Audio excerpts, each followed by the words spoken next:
Hello guys, welcome to my style channel. இப்போது குக்கரில் ஈஸியாக சுண்டல் வச்சு புளிக்குழம்பு எப்படி செய்யுதுன்னு பார்க்கலாம். குக்கரில் எண்ணெய் ஊற்றிக்கோங்க, கடுகு போட்டுக்கோங்க, 2 பச்சை மிளகா, ஒரு பல்லாரியாவது 2 பல்லாரியாவது நறுக்கி வச்சுக்கோங்க.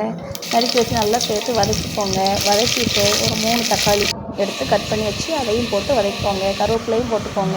இது நான் சுண்டல் ஊற வச்சுருக்கேன். ஊற வச்ச சுண்டலை வேக வைக்காமல் அப்படியே நம்ம குக்கரில் வைக்கிறனால அப்படியே வச்சு விசில் விட்டுறலாம். இப்போ உள்ளே போட்டுட்டேன் நான்.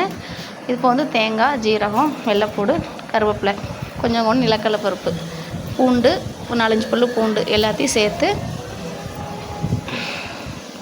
நிலக்கடலை பருப்பு கொஞ்சமாக வச்சுக்கோங்க, கொஞ்சம் குளுக்குனஸ் இருக்கும். வச்சுட்டு நல்லா அரைச்சி ஊற்றி பச்சை வாசனை போகிற வரைக்கும் நல்லா கிண்டுன்னு கிண்டிடுங்க. கிண்டிட்டு இது புளிக்குழம்பு பொடி. இதில் நான் 1 ஸ்பூன் இல்லை 1.5 ஸ்பூன், நான் குழந்தைங்க சின்ன குழந்தைங்கிறனால உரப்பு கம்மியாக வேணுங்கிறதுக்காக சேர்த்துருக்குறேன்.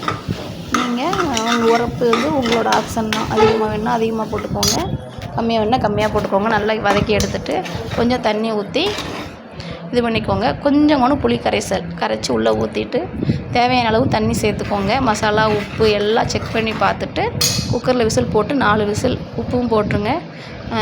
நனைஞ்ச சுண்டல் தண்ணி அதிகமாக குடிக்காது, அதனால் ரொம்ப தண்ணி வைக்க வேண்டாம். ஓரளவுக்கு வச்சு தாளித்து ஊற்றிடுங்க. சூப்பரான புளிக்குழம்பு, சுண்டல் போட்ட புளிக்குழம்பு ரெடி. செஞ்சு பார்த்துட்டு எப்படி இருக்குன்னு சொல்லுங்கள். பிடிச்சா லைக் பண்ணுங்கள், கமெண்ட் பண்ணுங்கள், சப்ஸ்கிரைப் பண்ணுங்கள். செஞ்சு பார்த்துட்டு எப்படி இருக்குன்னு சொல்லுங்கள். நான் இப்படி தான் வைப்பேன். ஈஸியாக வேலை முடிஞ்சிடும். புளிக்குழம்பு நல்லா எண்ணெய்